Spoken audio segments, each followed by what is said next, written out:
Therefore,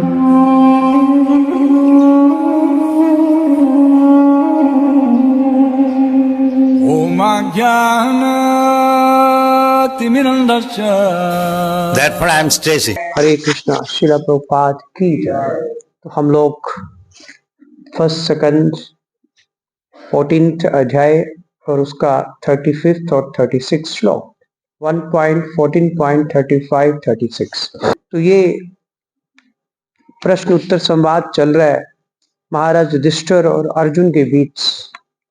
महाराज युधिष्ठिर अर्जुन से प्रश्न पूछ रहे हैं। तो यहाँ पर बात हो रही है कि परम भोक्ता आदि भगवान तथा जो मूल भगवान अनंत है बलराम जी के बारे में। यदुवंशी रूपी सागर में समस्त ब्रह्मांड के कल्याण, सुरक्षा तथा उन्नति के लिए निवास कर रहे हैं। कि जो बलराम जी है वो अनंत है, अनंत भगवान है और वो यदुवंशी रूपी सागर में अभी भी विराजमान है और यदुवंश के लिए वो कल्याण, सुरक्षा और उन्नति का कार्य कर रहे हैं। अगर यदुवंश का कल्याण है, अगर उनकी सुरक्षा है, अगर वो भक्ति में और वैसे भी भौतिक स्तर पर भी अगर वो उन्नति कर रहे हैं, उसके पीछे किसका हाथ है? अनंत भगवान बलराम जी।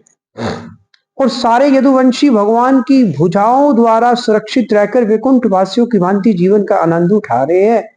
और सारे यदुवंशी जो है, जैसे वैकुंठ वासी जो है वो भी वहां पे भगवान द्वारा सुरक्षित है। जो व्यक्ति भगवान द्वारा सुरक्षित है वही जीवन में आनंद जो है वो प्राप्त कर सकता है।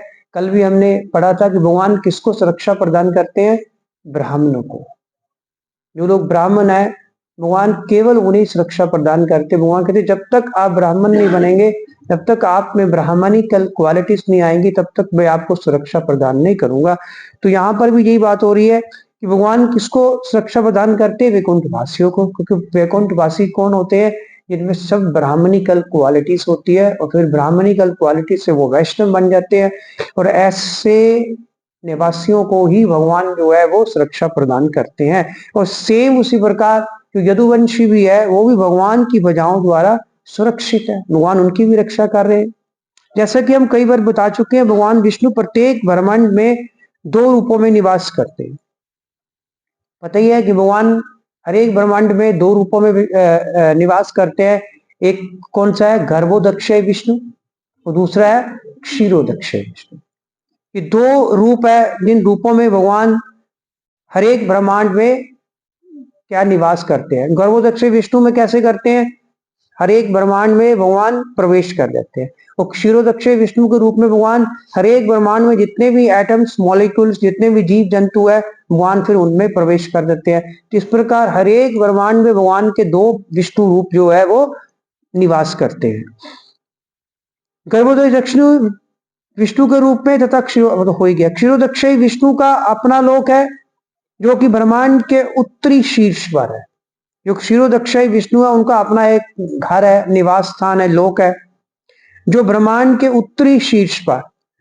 और वहां क्षीर का एक विशाल समुद्र, क्षीर दूध को कहते हैं, वहां पे क्षीर का एक विशाल समुद्र है जिसमें वे बलदेव के अवतार अनंत की शैया पर वास करते हैं। हम कहते हैं क्षीर सागर, जहाँ कपूरथला में मंदिर है, वो खेड़ा दोना में, तो वहां भगवान शेषनाग की शैया पर क्षीर सागर में निवास कर रहे हैं। तो वो क्षीरोदक्षय विष्णु है जो यहाँ पे मंदिर बना हुआ है। इस प्रकार महाराज युधिष्ठिर ने यदुवंश की तुलना क्षीर सागर से की है और श्री बलराम की तुलना अनंत से की है, और जहां भगवान कृष्ण वास करते हैं। अब यहां पर उन्होंने उपमा दी है कि क्षीर सागर तो यदुवंश है, उनको उपमा दी है क्षीर सागर की, और बलराम जी की जो तुलना की गई है यहाँ अनंत से की गई है। और जहां पे क्षीर सागर होता है यहाँ पर अनंत शेष होते हैं, और वहां पर कौन शयन करते हैं? भगवान श्री कृष्ण, भगवान विष्णु जो है वहां पे शयन करते हैं। उन्होंने द्वारका के निवासियों की तुलना किससे की है? वैकुंठ लोक के मुक्त निवासियों से की है। जैसे वैकुंठ लोक के जो निवासी होते हैं वो मुक्त होते हैं। क्यों होते हैं? क्योंकि भगवान के संरक्षण में, जो कोई भी भगवान के संरक्षण में होगा वो मुक्त होगा। इसी प्रकार जो द्वारका के निवासी है, यदुवंशी है, वो भी भगवान श्री कृष्ण के और बलराम जी के संरक्षण में है, इसीलिए उनकी तुलना भी मुक्त निवासियों से की गई है। भौतिक आकाश के परे यहाँ तक हमारी आंखें देख सकती है, उससे भी आगे तथा ब्रह्मांड के सप्त आवरणों के भी आगे कारण कार्णव सागर है। अब बात हो रही है कारण कार्णव सागर, यहाँ पे कारणोदक्ष विष्णु रहते हैं और जिसमें सारे ब्रह्मांड गेंद की तरह तैर रहे हैं। ये जो वो सागर है यहाँ जितने भी ब्रह्मांड है वो गेंद की तरह तैर रहे हैं, क्योंकि वो ब्रह्मांड आए कैसा, जो कारणोदक्ष विष्णु है, जब उन्होंने अपने श्वास बाहर निकाले तो सारे जो ब्रह्मांड थे वो बाहर आ गए। तो वो कारणोदक्ष विष्णु का जो निवास स्थान है कारण कार्णव सागर, तो वहां पे सारे जो ब्रह्मांड है वो तैर रहे हैं। इस कारण सागर के आगे विकुंठ लोक का असीम पाठ है। फिर उससे आगे क्या है, विकुंठ लोक, जिसे सामान्यतः ब्रह्म तेज कहते हैं। और इस तेज में असंख्य आध्यात्मिक ग्रह है कि जो ब्रह्म तेज है वैकुंठ धाम के पाठ का, जहां से वैकुंठ धाम शुरू होता है, तो वहां पर कहते हैं असंख्य आध्यात्मिक ग्रह है, प्लैनेट्स जो है स्पिरिचुअल प्लैनेट्स वो तैर रहे हैं और वे वैकुंठ लोक के नाम से जाने जाते हैं। तो उनको क्या कहते हैं, वैकुंठ लोक। इसका मतलब है कि वैकुंठ लोक भी असंख्य है, इनफाइनाइट नंबर ऑफ वैकुंठ लोक, और इनमें से प्रत्येक वैकुंठ ग्रह इस भौतिक जगत के सबसे बड़े ब्रह्मांड से भी बड़ा है। कहते हैं कि जो हरेक जो प्रत्येक वैकुंठ धाम है वो भौतिक जगत का जो सबसे बड़ा ब्रह्मांड है उससे भी बड़ा है प्रत्येक, और प्रत्येक में असंख्य निवासी रहते हैं कि जितने भी वैकुंठ धाम है हर एक में अनगिनत लोग रह रहे हैं, कितनी जनसंख्या वहां पे समाई हुई है, और जो बिल्कुल भगवान विष्णु जैसे दिखते हैं। और वहां के जितने भी लोग हैं उनकी शक्ल, उनका स्वरूप कैसा है, भगवान विष्णु की तरह। उन्होंने शंख चक्र गदा और पद्म उन्होंने भी धारण किए चतुर्भुज रूप में, वो भी पीताम्बर वस्त्र पहनते हैं भगवान विष्णु की तरह, भगवान कृष्ण की तरह। ये निवासी महापौरुषिक कहलाते हैं। उन्हें क्या कहते हैं वहां पे, महापौरुषिक शब्द आया था ना यहाँ पे, हमने पढ़ा था महापौरुषिका इव। महापौरुष का मतलब वैकुंठ के निवासी, ठीक है। महापौरुषिका इव, इव का मतलब होता है उनकी तरह, वो वैकुंठ के निवासियों की तरह, अर्थात ऐसे पुरुष जो प्रत्यक्ष रूप में भगवान की सेवा में लगे रहते हैं। पर अनुभावेश, जो बिल्कुल भगवान की सेवा में लगे रहते हैं, वे उन ग्रहों में सुखी है और उन्हें कोई कष्ट नहीं सताता। कि ऐसे लोग भगवान की जो सेवा में होते हैं, जो परम आनंद है, जो परम सुख है, वो केवल और केवल भगवान की सेवा में ही मिलता है।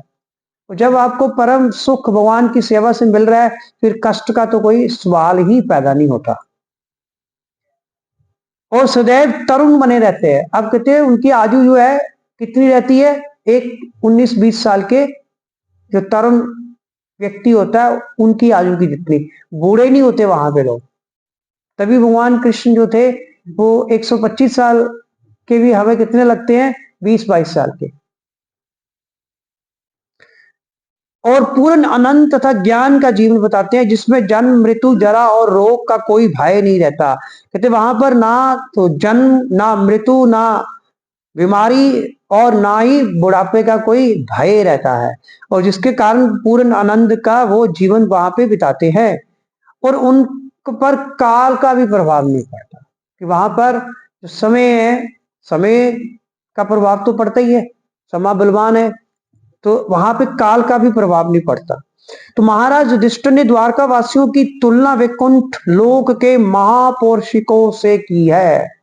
तो महाराज युधिष्ठिर ने द्वारका वासियों की तुलना किससे की है, महापौरुषिका, जो वैकुंठ लोक के निवासी है उनके साथ, क्योंकि वे भगवान के साथ परम प्रसन्न है। क्योंकि जो द्वारका के वासी है यदुवंशी, वो भगवान कृष्ण के साथ रहकर वो भी परम प्रसन्न है। जैसे वहां के महापौरुषिका जो वैकुंठ के निवासी है वो हमेशा परम प्रसन्न रहते हैं, यदुवंशी भी भगवान कृष्ण के साथ रहने के कारण परम प्रसन्न है।